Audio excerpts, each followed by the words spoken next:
सोनिया की वालदा सोनिया के घर आती है और उसके कुछ बात किए बगैर उसके मुंह पे ज़ोर से थप्पड़ देके मारती है। तो फ़ौरन से हमज़ा बोलता है कि आप मेरी बीवी को इस तरह से नहीं मार सकते। तो वो कहती है कि तुम चुप कर जाओ, तुमसे बात नहीं कर रही, मैं अपनी बेटी से बात कर रही हूँ। ये क्यों गई थी? क्यों इसने पैसे माँगे? जबकि इस बात का हमज़ा को तो इल्म भी नहीं होता।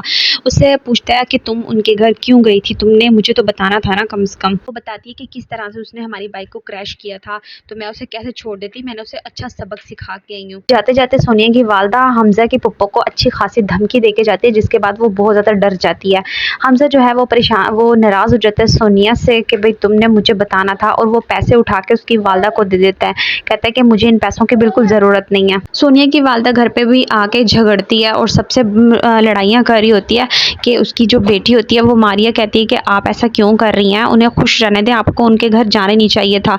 तो आगे से वालदा उसका हाथ पकड़ती है और उसे धक्का देके मारती है। तो आगे से उसे कहती है कि चले जाओ, तुम भी उसी घर में चली जाओ जहाँ पे वो खुश है और जहाँ पे तुम खुश रह सकती हो। तो फ़ौरन से बाप आ जाता है, उसे थाम लेता है, कहता है कि ज़रा अपनी अक्ल को हाथ दो, तुम क्या कर रही हो दोनों बेटियों के साथ? एक तो छोड़ के चली गई है, इससे भी तुम कुछ करना चाह रही हो। हमज़ा की फूफो बहुत ज़्यादा डर गई है। वो कहती है तुम ऐसा करो, सोनिया को उसकी वालदा के घर छोड़ आओ, क्योंकि मैंने जो उसकी आंखों में खौफ देखा था ना, वो कुछ भी कर सकती है, और ये अमीर लोग तो किसी की भी ज़िंदगी तबाह बर्बाद कर सकते हैं। मैं तुम्हें नहीं खो सकती। तुम्हें पता है ना कि मैंने शादी नहीं की थी, सिर्फ तुम्हें अपनी गोद में ले लिया था जब तुम छोटे से थे, और तुम्हें ही अपनी ज़िंदगी मान लिया था। मैं तुम्हें नहीं किसी कीमत पे खो सकती। प्रिया को बहुत तेज़ बुखार होता है, तो उसकी वालदा आती है, कहती है क्यों नहीं कुछ खाना पीना खा रही तुम? तो वो कहती है मुझे नहीं खाना, अब मुझे वैसे भी मेरा मरने का मूड है, क्योंकि आपको तो वैसे अपनी दोनों बेटियों से कोई लगाव नहीं है। तो वो वहाँ से चली जाती है सोनिया की वालदा। फिर मारिया जो है वो अपनी माँ के घुटनों के साथ लग जाती है। उसे कहती है माँ जी, आपको मैंने बहुत परेशान किया ना, मुझे माफ़ कर दें। अब मुझे पता है आप बहुत प्यार करती हैं हमसे, और उसे ऐसे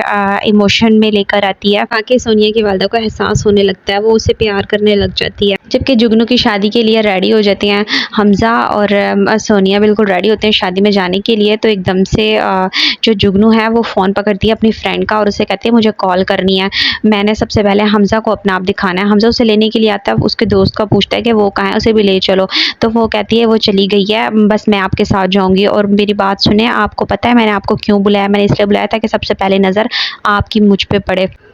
दोनों बहुत ज़्यादा खुश होते हैं हमज़ा और सोनिया, लेकिन मुसलसल जुगनू उन्हें देख रही होती है और उन्हें हँसते हुए ज़हर लग रही होती है कि ये इसके साथ क्यों चिपकी हुई है। सोनिया की वालदा को एहसास हो गया कि मैं वाक़ई दूसरी बेटी के साथ भी ठीक नहीं कर रही। जबकि जुगनू का निकाह हो रहा होता है, उससे पूछते हैं कि तुमको ये निकाह कबूल है? तो वो आगे से मना कर देती है कि मुझे ये निकाह कबूल नहीं है, और फ़ौरन से खड़ी होकर चली जाती है और हमज़ा के पास जाके खड़ी होती है और उसका हाथ पकड़ लेती है। सब फैमिली वाले परेशान हो जाते हैं कि ये कर क्या रही है। भाई इतना शर्मिंदा हो जाता है सब लोगों के सामने। हमज़ा कहता है तुम मेरा हाथ छोड़ो, तुमने मेरा हाथ क्यों पकड़ा हुआ है? तो भाई जैसे ही उसका हाथ पकड़ के ले जाने लगता है, तो वो कहती है भाई देखें, हमेशा मैंने इन्हें कितनी अहमियत दी है, और ये मेरे निकाह के वक्त इतना दूर खड़े हैं, इनको चाहिए कि ये मेरे साथ साथ रहें। तो हमज़ा को हाथ पकड़ के सबके सामने बड़ी ही ढिठाई के साथ स्टेज पे लेके जाती है, लेकिन सब कुछ फराज देख रहा होता है, कुछ नहीं कहता। वो उसकी बचपना समझ के उसे इग्नोर कर रहा होता है, लेकिन सोनिया को ये हरकत बिल्कुल पसंद नहीं आती। जुगनू का निकाह हो जाता है, सब कुछ बहुत अच्छे से हो जाता है। तो जाते हुए सोनिया बहुत गुस्सा करती है हमज़ा पे, मुझे तुम अच्छे नहीं लगे, किस तरह से उसने तुम्हारा हाथ थामा था, मुझे बिल्कुल नहीं पसंद आया। तो आगे से हमज़ा उसे कहता है चलो आइसक्रीम खिलाते हैं तुम्हें, छोड़ो इन बातों को, तुम ये बात ज़हन में रखो कि मैं तुम्हारे अलावा किसी के बारे में सोच भी नहीं सकता, और वैसे भी अब तो उसकी रुखसती हो रही होगी, हम तो पहले ही आ गए हैं। और वहीं पे ही मारिया सोनिया की बहन आई होती है साथ में लंच के डिनर के लिए। सोनिया की वालदा याद कर रही होती है सोनिया को किस तरह के मैंने एक-एक रात जाग के गुज़ारी जब से वो गई है। छोटी सी थी जब उसको नमूनिया हो गया था, डॉक्टर ने ये सब इनकार कर दिया था कि ये बच नहीं पाएगी, लेकिन मैंने दुआ कर के उससे उसकी ज़िंदगी मांगी थी।